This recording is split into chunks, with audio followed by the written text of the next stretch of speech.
ಸಭಾಪತಿ ಕಚೇರಿಯಲ್ಲಿ ಮನವೊಲಿಕೆ ಆಗಿದೆ ಈಗ.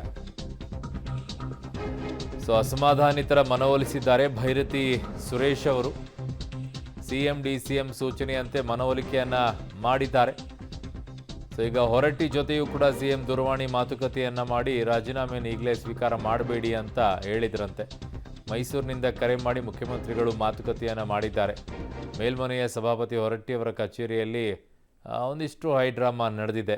ರಾಜೀನಾಮೆ ಕೊಡೋಕ್ಕೆ ಹೋದರು, ರಾಜೀನಾಮೆ ಫಾರ್ಮ್ಯಾಟ್ ಹೇಗಿರುತ್ತೆ ಅನ್ನೋದನ್ನು ನೋಡೋಕ್ಕೆ ಹೋದರು. ಅದಾದಮೇಲೆ ಭೈರತಿ ಸುರೇಶ್ ಅವರು ಬಂದರು, ಮಾತುಕತೆಯನ್ನು ಮಾಡಿದರು. ಮುಖ್ಯಮಂತ್ರಿಗಳು ಫೋನ್ ಮಾಡಿದ್ರು. ಮುಖ್ಯಮಂತ್ರಿಗಳು ಸಭಾಪತಿಗಳಿಗೂ ಕೂಡ ಹೇಳಿದರು, ದಯವಿಟ್ಟು ಅದನ್ನು ರಾಜೀನಾಮೆ ಇಸ್ಕೊಳ್ಬೇಡಿ ಅಂತ ಹೇಳಿ. ಆಮೇಲೆ ಅವ್ರ ನಾಯಕರುಗಳು ಕೂಡ ಹೇಳಿದರು, ಒಂದಿನ ಟೈಮ್ ಕೊಡ್ರಪ್ಪ, ನಾನು ಮಾತನಾಡ್ತೀನಿ ಅಂತೆಲ್ಲ ಹೇಳಿದ್ದಾರೆ. ಸಂಜೆ ಹೊತ್ತು ಮಾತನಾಡ್ತಾರಂತೆ. ಅದಾದ ನಂತರ ನಿರ್ಧಾರವನ್ನು ತೆಗೆದುಕೊಳ್ತಾರೆ ಅಂತೇಳಿ. ನೀವು ಯಾರಿಗಾದರೂ ಕೊಡಿ, ನಮ್ದು ಯಾವ ಅಭ್ಯಂತರವೂ ಇಲ್ಲ, ಆದರೆ ಮುನಿಯಪ್ಪನವ್ರ ಕುಟುಂಬಕ್ಕೆ ಮಾತ್ರ ಬೇಡವೇ ಬೇಡ ಅಂತ ಈ ನಾಯಕರುಗಳ ಪಟ್ಟು. ಸೊ ಹಾಗಾಗಿ ಇದು ರಮೇಶ್ ಕುಮಾರ್ ಅವರದ್ದೇ ಕೆಲಸ ಅಂತೇಳಿ ಹಲವರು ಟೀಕೆಗಳನ್ನು ಮಾಡ್ತಾ ಇದ್ದಾರೆ. ಬಟ್ ರಮೇಶ್ ಕುಮಾರ್ ಅವರು ಎಲ್ಲೂ ಸೀನಲ್ಲಿಲ್ಲ. ಬಟ್ ಅಲ್ಲಿ ಗುರುತಿಸ್ಕೊಂಡಿರುವಂಥ ನಾಯಕರುಗಳೆಲ್ಲ ರಮೇಶ್ ಕುಮಾರ್ ಅವರ ಬಣದವರು ಅನ್ನುವಂಥದ್ದನ್ನು ಕೋಲಾರದಲ್ಲಿ ಮಾತನಾಡ್ತಾರೆ. ಸೊ ಅವರೆಲ್ಲ ರಮೇಶ್ ಕುಮಾರ್ ಅವ್ರ ಜೊತೆಗೆ ನಿಂತ್ಕೊಂಡಿರೋರು. ಹಾಗಾಗಿನೇ ಈ ವಿಚಾರಕ್ಕೆ ಹೀಗಾಗಿದೆ ಅನ್ನುವಂಥ ಲೆಕ್ಕಾಚಾರ. ರಮೇಶ್ ಕುಮಾರ್ ಅವ್ರಿಗೆ ಸೋಲೋಕೆ ಪರಿಸ್ಥಿತಿ ಬಂದಿದ್ದು ಇದೇ ಕಾರಣಕ್ಕೆ ಅನ್ನುವಂಥದ್ದನ್ನು ನಾಯಕರುಗಳು ಹೇಳ್ತಾರೆ. ಗೊತ್ತಿಲ್ಲ ಈಗ ಏನೇನಾಗುತ್ತೆ ಈ ವಿಚಾರದಲ್ಲಿ ಅಂತ ಹೇಳಿ.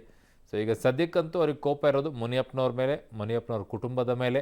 ಅವ್ರಿಗೆ ಯಾವ ಕಾರಣಕ್ಕೂ ಕೂಡ ಟಿಕೆಟನ್ನು ಕೊಡಬಾರ್ದು ಅಂತ ಹೇಳಿ. ಯಾರೂ ಇನ್ನೂ ಕೂಡ ರಾಜೀನಾಮೆಯನ್ನು ಕೊಟ್ಟಿಲ್ಲ. ಯಾರೇ ರಾಜೀನಾಮೆ ಕೊಟ್ಟರೂ ಕೂಡ ತೆಗೆದುಕೊಳ್ಳುವುದಷ್ಟೇ ನನ್ನ ಕೆಲಸ. ಸಭಾಪತಿ ಬಸವರಾಜ ಹೊರಟ್ಟಿ ಅವರು ಹೇಳಿಕೆಯನ್ನು ಕೊಟ್ಟಿದ್ದಾರೆ. ಸೊ ರಾಜೀನಾಮೆ ನೀಡಲು ಸಮಯವನ್ನು ಕೇಳಿದ್ದು ನಿಜ. ರಾಜೀನಾಮೆ ನೀಡೋಕೆ ಸಮಯ ಕೇಳಿದ್ದು ನಿಜ. ಲೆಟರ್ ಹೆಡ್ನಲ್ಲಿ ರಾಜೀನಾಮೆ ಬರೆದಿದ್ರು, ಆದರೆ ಕೊಡಲಿಲ್ಲ ಅವರು.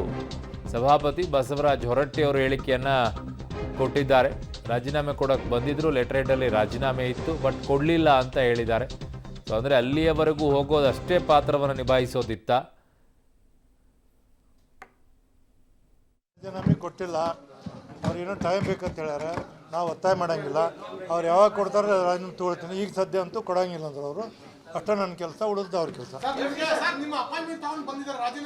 ಕೊಡ್ತೀವಿ ಅಂತ ಬಂದಿದ್ರು. ಈಗ ನಿಮ್ಮನ್ನ ನೀವು ಅವ್ರ ಮನವೊಲಿಸೋ ಪ್ರಯತ್ನ ಮಾಡಿದ್ರಿ, ಇಲ್ಲ ಈಗ ರಾಜೀನಾಮೆ ಪತ್ರ ಕೈಲಿ ಇಟ್ಕೊಂಡ್ ಬಂದವ್ರೆ, ಇನ್ನು ನಮ್ಗೆ ಟೈಮ್ ಬೇಕು ಅಂತ ನೀವು ಮೊದಲೇ ಅವ್ರ ಟೈಮ್ ತಗೊಂಡು ಆಮೇಲೆ ರಾಜೀನಾಮೆ ಕೊಡಬಹುದು. ಅವ್ರು ಕೊಡೋದಿಲ್ಲ, ನಾವು ಒಂದು ನಿಮಿಷ, ಅವ್ರು ಕೊಡೋದಿಲ್ಲ, ಒತ್ತಾಯಿಂದ ಕಸ್ಕೊಳಕ್ ಬರಂಗಿಲ್ಲ ನನಗೆ. ಒಂದು ನಿಮಿಷ ಒಬ್ಬರು ಮಾತಾಡಿ ನೋಡಿ, ಕೇಳಿ.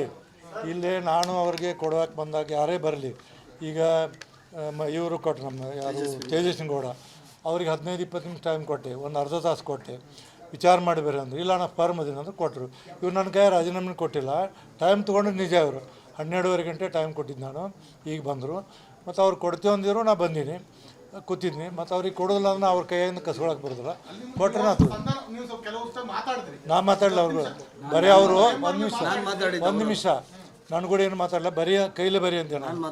ಅವರು ಲೆಟರ್ ಹೆಡ್ ಇರಲಿಲ್ಲ, ಲೆಟರ್ ಹೆಡ್ನಾಗ ಕೈಲೇ ಬರ್ದು ನನಗೆ ಕೊಡಿ ಅಂತ ಬರೀ ಆಗತ್ತಿದ್ದು ಇಷ್ಟ. ನಾವು ಉಳಿದೇನು ಮಾತಾಡಿ ಅವ್ರವ್ರು ಮಾತಾಡಿ ಕೊಡೋದು. ನಾ ಏನು ಮಾಡೋಕ್ಕಾಗೋದಿಲ್ಲ. ಅವ್ರು ಕೊಟ್ಟರೆ ಅಕ್ಸೆಪ್ಟ್ ಮಾಡ್ತೀನಿ, ಕೊಡಲಿಲ್ಲ ನಾ ಏನು ಮಾಡೋದು. ಕೊಟ್ಟರೆ ಹೇಳಿ ನಾನು ಡ್ಯೂಟಿ. ನಮ್ಮನ್ನು ದಾರಿ ತಪ್ಪಿಸಂಗಲ್ಲ.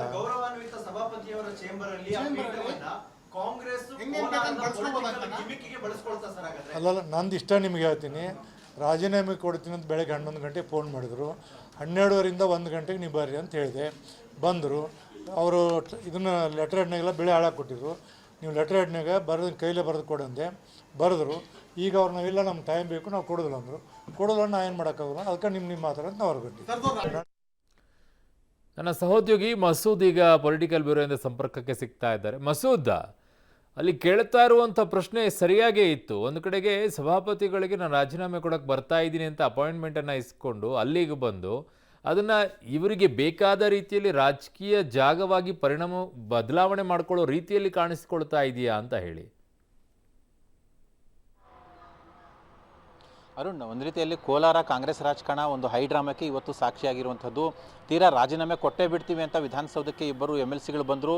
ಆ ವಿಚಾರ ಗೊತ್ತಾದ ತಕ್ಷಣ ಭೈರತಿ ಸುರೇಶ್ ಅವರು ಕೂಡ ವಿಧಾನಸೌಧಕ್ಕೆ ಧಾವಿಸಿ ಬಂದರು. ಸಭಾಪತಿ ಹೊರಟ್ಟಿ ಅವರ ಹತ್ರ ಇನ್ನೇನು ರಾಜೀನಾಮೆ ಕೊಡೋ ಸಂದರ್ಭದಲ್ಲಿ ಮನವಿ ಮಾಡಿಕೊಂಡಿದ್ದಾರೆ. ಜೊತೆಗೆ ಹೊರಟ್ಟಿ ಅವ್ರಿಗೂ ಕೂಡ ಕರೆ ಬಂದಿದೆ, ರಾಜೀನಾಮೆ ಸ್ವೀಕಾರ ಮಾಡಬೇಡಿ ಅನ್ನುವಂಥದ್ದು. ಜೊತೆಗೆ ಅವ್ರು ಯಾವ ಸಂದರ್ಭದಲ್ಲಿ ಅವರಿಬ್ಬರು MLCಗಳು ಬಂದರು, ಅವ್ರೇನು ರಾಜೀನಾಮೆ ಪತ್ರ ತಗೊಂಡು ಬಂದಿರಲಿಲ್ಲ, ಕೈ ಬರಹದಲ್ಲಿ ಬರ್ಕೊಡಿ ಅಂತ ಸಭಾಪತಿ ಹೇಳ್ತಾರೆ. ಆ ಸಂದರ್ಭದಲ್ಲಿ ಕೈ ಬರಹದಲ್ಲಿ ಬರೆದಿರ್ತಾರೆ. ಆದರೆ ಅದನ್ನು ಸ್ವೀಕಾರ ಮಾಡೋ ಸಂದರ್ಭದಲ್ಲಿ ಭೈರತಿ ಸುರೇಶ್ ಅವರು ಕೂಡ ಬರ್ತಾರೆ. ಜೊತೆಗೆ ಮುಖ್ಯಮಂತ್ರಿಗಳು ಕೂಡ ಏನು ಕರೆ ಮಾಡಿದ್ದಾರೆ ಅಂತ ಕೂಡ ಹೇಳಲಾಗ್ತಿದೆ.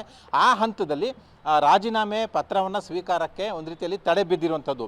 ಒಂದು ರೀತಿಯಲ್ಲಿ ಇದೆಲ್ಲ ಒಂದು ಕಡೆ ಬ್ಲ್ಯಾಕ್ ಮೇಲ್ ರಾಜಕಾರಣಕ್ಕೆ, ಜೊತೆಗೆ ಒಂದು ರೀತಿಯಲ್ಲಿ ಹೈ ಡ್ರಾಮಾ ರಾಜಕಾರಣಕ್ಕೆ ಕಾಂಗ್ರೆಸ್ನ ಇನ್ನೊಂದು ಬಣ ಮುಂದಾಗಿತ್ತು ಅನ್ನುವಂಥ ಲೆಕ್ಕಾಚಾರದಲ್ಲಿ ನಡೀತಾ ಇರುವಂಥದ್ದು. ಜೊತೆಗೆ ಏನು ಘೋಷಣೆ ಆಗಬೇಕಾದಂಥ ಹಂತದಲ್ಲಿ ಮತ್ತೆ ಹೋಲ್ಡ್ ಮಾಡುವಂತಹ ಪ್ರಸಂಗ ಬರಲಿ ಅನ್ನುವಂಥ ಕಾರಣಕ್ಕಾಗಿ ಈ ರಾಜೀನಾಮೆ ಪ್ರಹಸನ ನಡೀತು ಅಂತ ಕೂಡ ಹೇಳಲಾಗ್ತಿದೆ. ಸದ್ಯಕ್ಕೆ 1 ದಿನಗಳ ಕಾಲ ಸಮಯವನ್ನು ಮುಖ್ಯಮಂತ್ರಿಗಳು ಮತ್ತು ಕಾಂಗ್ರೆಸ್ ನಾಯಕರು ತೆಗೆದುಕೊಂಡಿದ್ದಾರೆ. ಈ 1 ದಿನದಲ್ಲಿ ಅವ್ರಿಗೆ ಮತ್ತೆ ಟಿಕೆಟ್ ಕೊಡೋದಕ್ಕೆ ಮುಂದಾದರೆ ಖಂಡಿತವಾಗಿಯೂ ಕೂಡ ಮತ್ತೆ ಇದೇ ರೀತಿಯಲ್ಲಿ ನಾವು ರಾಜೀನಾಮೆ ಕೊಟ್ಟೇ ಬಿಡ್ತೀವಿ ಅನ್ನುವಂಥ ಒಂದು ನಿರ್ಧಾರಕ್ಕೆ ಈ ಶಾಸಕರು ಬಂದವರು. ಜೊತೆಗೆ ಮಂಗಳೂರಲ್ಲಿರುವಂಥ UT ಖಾದರ್ಗೂ ಕೂಡ ರಾಜೀನಾಮೆ ಕೊಡೋದಕ್ಕೆ 3 ಶಾಸಕರು ಈಗಾಗಲೇ ಫ್ಲೈಟ್ ಕೂಡ ಬುಕ್ ಮಾಡಿದ್ರು ಅಂತ ಕೂಡ ಹೇಳಲಾಗ್ತಿದೆ. 4 ಗಂಟೆಗೆ ಅವರು ಕೂಡ ಹೋಗ್ತಾ ಇದ್ರು. ಇವೆಲ್ಲವೂ ಕೂಡ ಒಂದು ರೀತಿಯಲ್ಲಿ ಮುನಿಯಪ್ಪ ಅವರ ಅಳಿಯ ಅವರಿಗೆ ಟಿಕೆಟ್ ತಪ್ಪಿಸುವ ನಿಟ್ಟಿನಲ್ಲಿ ಒಂದು ರೀತಿಯಲ್ಲಿ ರಾಜಕೀಯ ಹೈ ಡ್ರಾಮಾ ಅಂತ ಕೂಡ ಹೇಳಲಾಗ್ತಿದೆ.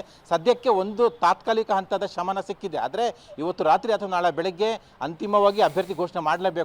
ಇವ್ರಿಗೆ ಘೋಷಣೆ ಮಾಡ್ತಾರಾ ಅಥವಾ ಇವ್ರು ಬಂಡಾಯ ನಾಯಕರು ಯಾರು ಹೇಳ್ತಿದ್ರೆ ಅವ್ರ ಕಡೆ ಅವ್ರು ಘೋಷಣೆ ಮಾಡ್ತಾರಾ ಕಾದು ನೋಡಬೇಕು. ಈಗ ಸದ್ಯಕ್ಕೆ ಅಚ್ಚರಿ ಅಭ್ಯರ್ಥಿ ಬರ್ತಾರೆ, 3ನೇ ಅಭ್ಯರ್ಥಿ ಬರ್ತಾರೆ ಅಂತ ಕೂಡ ಹೇಳಲಾಗ್ತಿದೆ. ಹಾಗಾಗಿ ಹೈಕಮಾಂಡ್ ಅವರಿಗೆ ಒಂದು ರೀತಿಯಲ್ಲಿ ಬಿಕ್ಕಟ್ಟು ಸೃಷ್ಟಿಯಾಗಿದೆ. ಯಾವ ರೀತಿ ಪರಿಹಾರ ಸೂತ್ರ ಕಂಡುಕೊಳ್ತಾರೆ ಅನ್ನುವಂಥದ್ದು ಬಹಳ ಕುತೂಹಲವಾಗಿ ಕಾಣಿಸ್ತಾ ಇದೆ. ಅರುಣ್. ಓಕೆ ಮಸೂದ್, ನಿಮ್ಮೆಲ್ಲ ಮಾಹಿತಿಗೆ ಧನ್ಯವಾದಗಳು.